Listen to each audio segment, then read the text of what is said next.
皆さんこんにちは。なにわ割烹のぼるの店主です。今回はおせちの、材料、うちのおせち料理によく入れる、お料理の一つなんですけども、市松こんにゃくというお料理をご紹介させていただこうかなと思ってます。市松っていうのは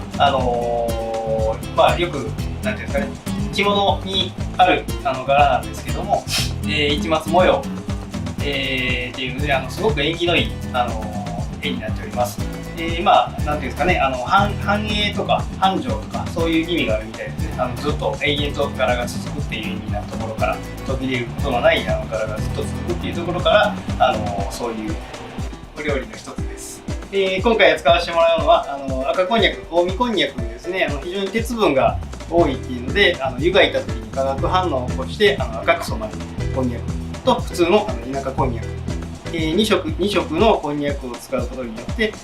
市松模様を表現したいなと思います。でそれを束ねるかのように牛肉ですね、しゃぶしゃぶで使うようなちょっとスライスしたお肉、これを周りに巻いて、でこちらの甘だれなんですけども、お酒、濃口醤油、たまり、砂糖などで合わせてあるタレです。こちらを最後絡めたいなと思ってます。では早速ちょっとこんにゃくを切っていきます。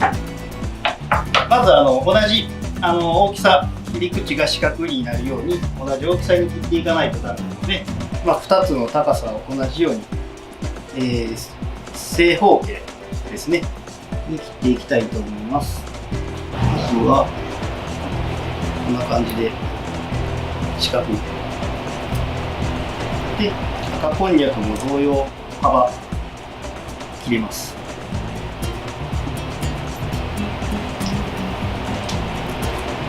で高さが高いので、少し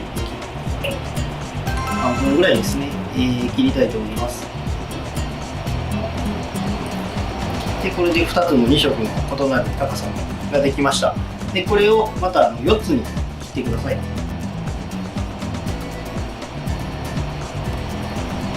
きれいに4つに。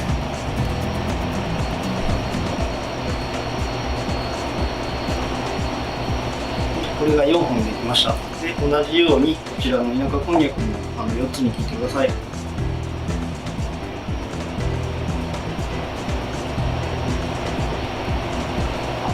で、4本ずつできたと思います。でこれ1本に使うのは2本ずつ使います。こんにゃくそのまま使うとなんていうんですかね、石灰臭いというか臭みが強いので、一度お塩で脱水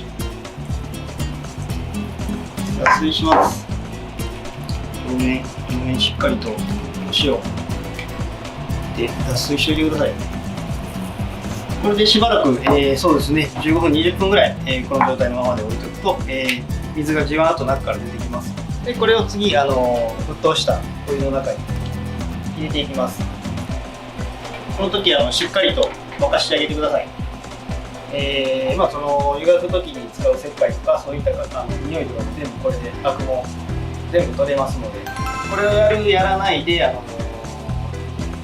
るやらないの差は結構大きいです。しっかりと、沸かした後ね、この後にこのままおか揚げって言ってもそのまま揚げます。他に揚げるって書いてあるおか揚げ、水に落とさずにこのまま水に落としちゃうとせっかくのこんにゃくお塩して水気を飛ばしたこんにゃくがまた水に落とすことによって水を含んでしまいますので、こういった熱いうちに揚げてあげると水蒸気がバーッと出ますよね。これが中の水分をどんどん取り除いていってくれますので、こういう状態で、揚げてください。先ほどおか揚げしたこんにゃく、こちらを、この発泡だしを沸かしたこの、おだしに薄口醤油、塩だけですね、ちょっと薄めの味付けをしてやるんですけども、この中に入れます。下味をつけるっていうことですよね。このまま牛肉に巻いてやってもいいんですけども、やっぱりこんにゃくですので食べた時に水っぽさを感じてしまいます。でそれを防ぐのにちょっとお出汁で下味をつけることによって、全然味わいが変わってきますのちらもちょっとしたポイントですね。これをやるのとやらないのではまた全然仕上がりの味付けが違います。これを炊いた状態でできたら一晩置いてください。このまま引き上げてしまうとせっかくお出汁使って炊いてるのに全然味を含んでない状態、こんにゃくって味が入りにくい食材の一つでもありますし、一晩置いてあげることによってかつおのいい香りもつきますし、調味料のね下味もしっかりとつきますので、この状態でもうほんとさっと沸いたぐらいでいいと思います。火を止めて、この状態で、冷まして冷蔵庫で寝かしてあげてください。一晩、下味付けで寝かしておいたこんにゃくですね。これを、先ほどみたいに、田舎こんにゃく、近江こんにゃく、近江こんにゃく、こんにゃくと交互になるように牛肉のスライスですね。内側を開きます。だいたいこの幅と同じぐらいかなとは思います。置いていただいて、で、巻いてください。しっかりとちょっと引っ張りながらしっかりと締めるように巻いてあげてください。ぐるっと。この後、こちらの先ほどの、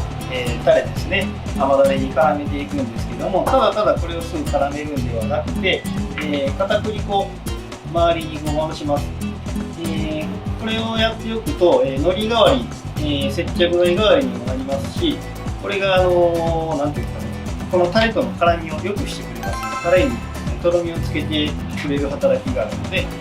フライパンに、油を少し薄く引いていただいて、先ほど、打ち粉、片栗粉をつけた、一番こんにゃくですね。で、ポイントなんですけど、ちょっとつなぎ目をまず一番初めに下にしてあげてください。初めに全体的に軽く焼き目をつけます。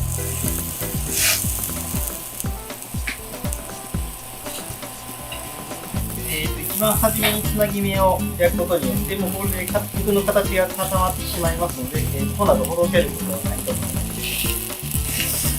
で、あとは4面同じように焼いていただきます。4つの面ですね、きれいに焼き目がついたら、一度火を消してください。焦げる防止として一度必ず火を止めてください。で、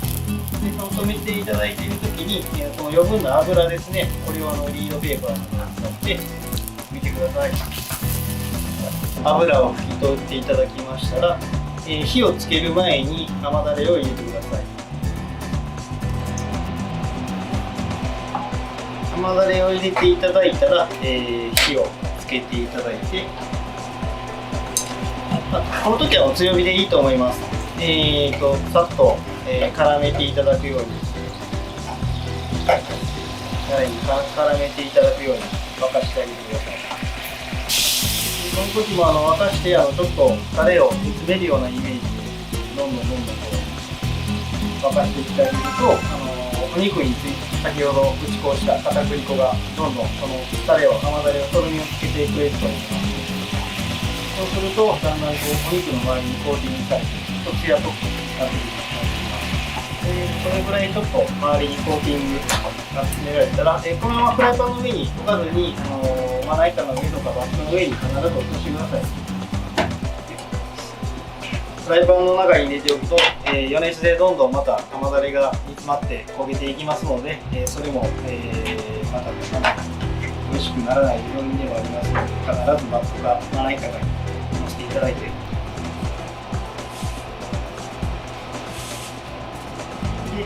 こんな感じで市松模様になっていく。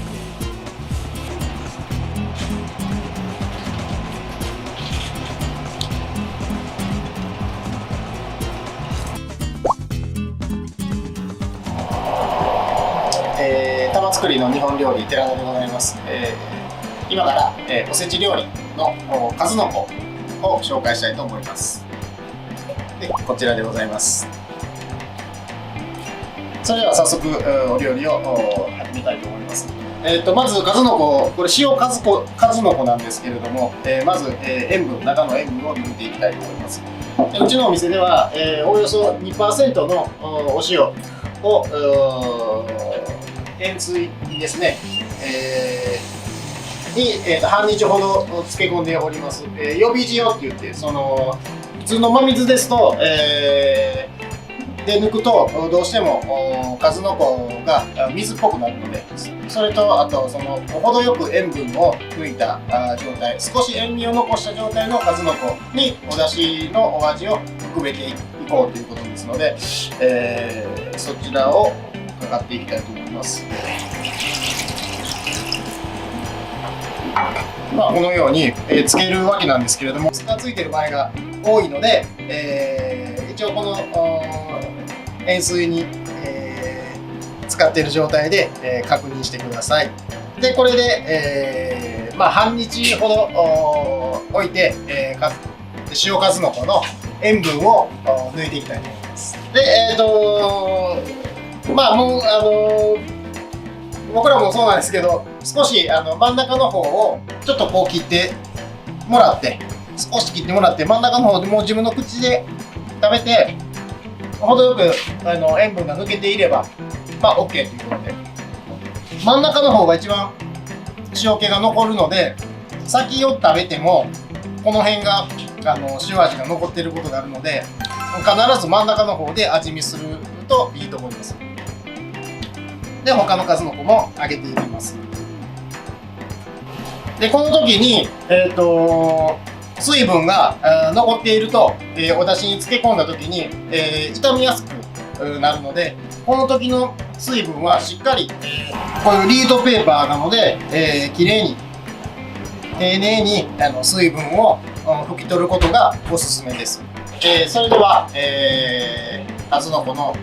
だしを作っていきたいと思います。うちのお店では、お酒と薄口醤油だけで、数の子のお出汁を作っております。それでは、まずお酒です。この出汁のポイントの一つとして、日本酒なんですけれども、お酒をしっかりアルコール分を飛ばすっていうところがこの数の子の唯一のポイントなんですけれども、でしっかり沸かしていわゆる煮切り酒を作りたいと思います。この時にアルコールが少しでも残っているとすごく嫌な味に変わってしまいますので、注意してください。で今火にかけたこれ、先ほどのお酒なんですけれども、沸いていきました。意外と煮切り酒って少し時間がかかるんですけれども、ここからそうですね、大体時間にすると5分ぐらいはずっと沸かしっぱなしがいいと思います。で僕らなんかはこうちょっとアルコールの匂いを嗅ぐ、ポツンとした匂いを嗅ぐっていうのも一つの手なんですけど、もう一つはもうこういう簡易的なチャッカマンですかね。火をこうつけるとバッと上がります。火がついてる状態はまだこの、お酒の中にアルコールが残ってますよっていう合図なんです。で火をつけても火が上がらなくなったのが、いわゆる煮切り酒ができましたよっていう、サインですので、そこをまで、しっかり煮切るっていうところが、ポイントだと思います。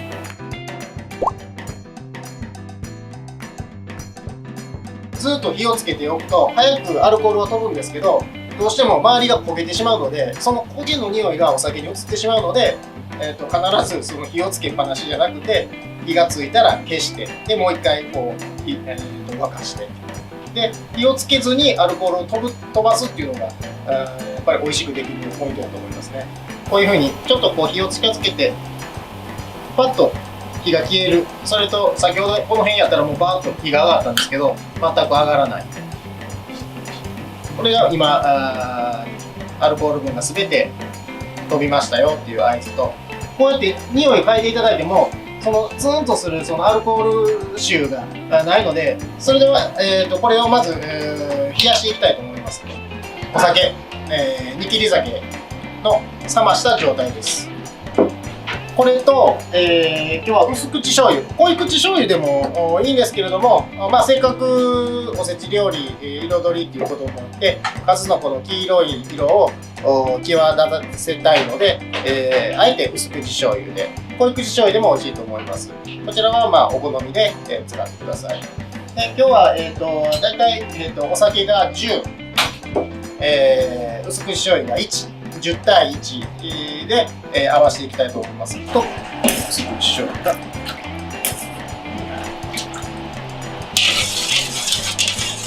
で、このままでも、十分美味しいんですけれども、ここで、一つポイントです。もう一度このお出汁を、火にかけていただいて、鰹節を入れます。その鰹節のいわゆるその旨味成分を出して、より一層このお出汁の味を引き立たせたいと思います。それでは先ほどのお出汁を鍋に入れます。で、火にかけます。で、この時のポイントなんですけれども、昆布とかつおでお出汁を取る時と同じようにですね、かつお節は低温ですとどうしても生臭みが出てきて嫌な味が残りますので、かつお節を投入するタイミングは一度沸かしてからで、火を止めてからかつお節を入れる。大体その、入れる量としては、もうここもお好みなんですけれども、大体この全体が埋まるぐらいで、十分。入れすぎても多分同じぐらいの、入れすぎたら美味しくなるかというとそうでもないので、一つかみぐらいの鰹節を入れてもらったらいいかと思います。はい。では今沸いてきました。はい。ここに入れてもいいんですけど、一回火を止めます。で、脇が少し収まったところに鰹節を1つかみ。今回は、しっかり旨味を出したいっていうのもありますので、血合い入りもしくは、サバ節とかなんかでも美味しくできると思います。こしてからギュッと絞ってしまいます。もったいないっていうのもあるんですけれども、絞ってしまっても今回はいいと思います。で、よくリードとかなんか練る字とかで、こしてもいいんですけど、いわゆるその、お出汁を飲むわけではないので、数の子を漬け込みたいっていうお出汁を作っているので、あえてもう何も引かず、だからお味噌汁とか混ぜるこういう網のやつなんかでもいいと思います。で、リード越しもせずにそのままこの時にこの中にもたくさん旨味成分のたっぷりのお出汁があるのでギューッと押してあげてしっかり鰹節を使い切ってあげます。でこれが、数の子のお出汁の完成です。では、塩抜きした数の子で先ほどのお酒のお出汁が完成しましたので、これをタッパー粉容器に、入れて保存をしてもらいます。